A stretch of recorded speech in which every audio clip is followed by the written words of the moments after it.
He was born a snake handler, and he'll die a snake handler.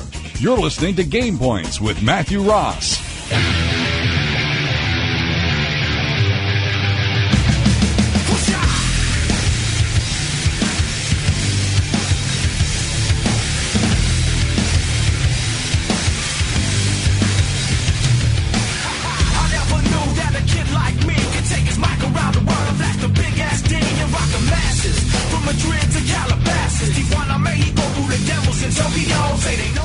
.803 on TSN 990. Welcome back to Game Points. I am your host, Matthew Ross. It's a final.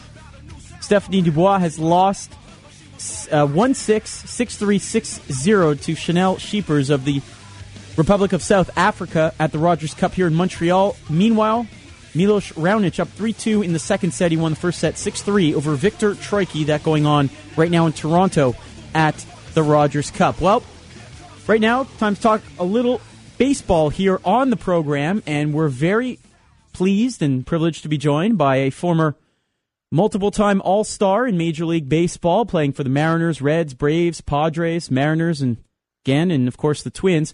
We welcome in former second baseman Bret Boone. Hey, Bret, how you doing?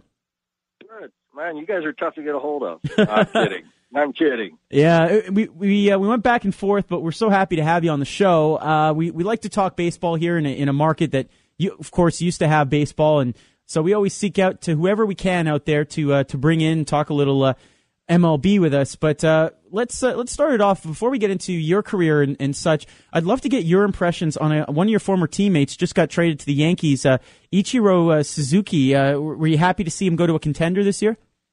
Well, I think I think what he's done speaks for itself since he's come over here and the hits and. But I think what's just going on in Seattle right now, they've had a rough time the last 5 or 6 years, and it's sad for me to see because I can kind of consider that my home. I spent most of my time there, and my best years were there. So when I go back to Seattle and I see those crowds that are 15,000, I was used to seeing them 40,000 every night, and it was a lot of fun. So I think Ichiro, just at this stage of his career, I think he's 37 or 38 years old. I think it's going to kind of breathe some life into him and get him excited about something. It's something where it's going to be a different look for him. He's not going to be leading off, but to have the chance to play for the Yankees and be in the situation they are, where you pretty much go to the postseason every year, it's every player's dream. So I think you're going to see some production out of Ichiro. I think he's going to help him down the stretch.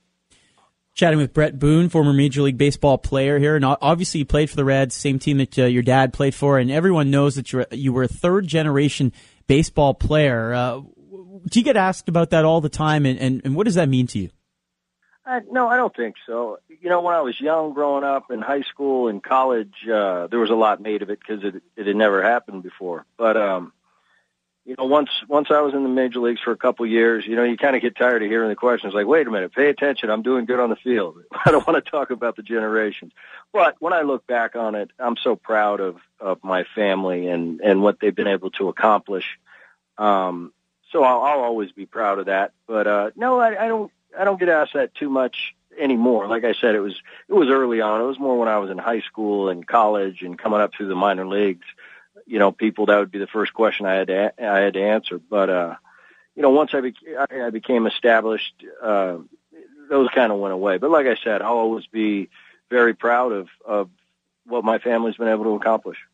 Now, not many people know this, but you played in Canada. You played for the Calgary Cannons in 1992. What was that experience like, playing in Canada? I actually really enjoyed it. I took the C train to the ballpark every day.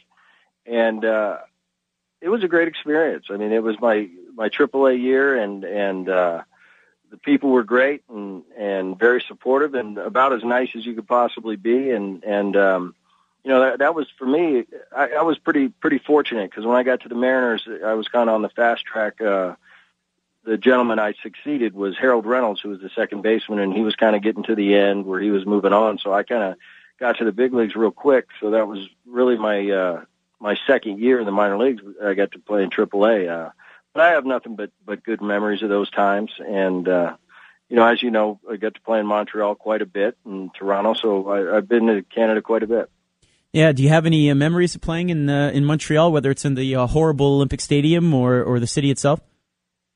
Well, I like to hit there. It was Really? fun to hit there because that turf was so hard and it bouncy, and balls would get through the infield. The only thing is the the crowds weren't too big, and there was always somebody with that horn in the upper deck just blowing it the whole time.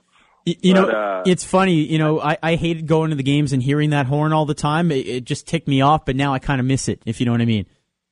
Yeah, and it's always a shame when you lose a franchise, and because there is a fan base that loves baseball and just wants to see a winning product on the field, but obviously they couldn't, with the economic status of the game today, they were having a tough time keeping up financially, I think. So the move to Washington, and as you know, Washington has had a lot of real lean years, and finally this year they're putting it all together, and I've actually started watching some of their games, and it's kind of impressive. It's, kind of the Montreal, it's the new Montreal. Obviously everybody knows that the Expos became the Nationals, and it's good to see them doing well.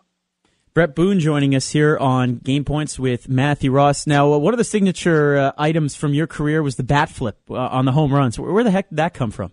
I mean, that was a pretty unique bat flip, wasn't it? Well, I'll tell you what. If you watch, there are certain players in the game that when they hit the ball, it's just natural on your swing, especially when you hit a ball well or you square it up. That's how you get rid of the bat. It kind of flings out of your hand. If you watch Derek Jeter when he gets a base hit, the ball just the bat kind of flips out of his hand. So that naturally, I always did that. But to say, I have to admit that I did add a little bit to what I had naturally. And it all came about when I was playing for the Padres in 2000. It was a big situation. It was late in the game, and it was like there was a runner on third, nobody out. We were down by one. All I have to do in that situation is hit a ground ball or hit a sacrifice fly, and we tie the game. And I remember I popped up to the catcher, and the pitcher was right there, calling for the ball, and they caught the ball. And as a hitter, you're obviously very frustrated at that point because you're going back to the dugout. You didn't do your job. And I remember the pitcher sarcastically said to me, "Way to pop it up, Boone." And at that time, that's really kind of not funny to the hitter because I'm going through all these emotions. Like I just let the team down. I let everybody down. And kind of I didn't appreciate him saying that to me. So right. As it comes out, a couple of months later, I got to face him in a big situation. I hit a home run off him.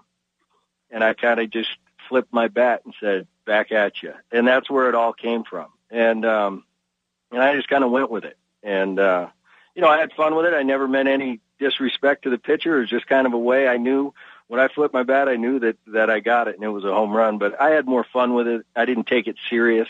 And it kind of took on, Seattle kind of took it on and they liked it. So give the fans what they wanted.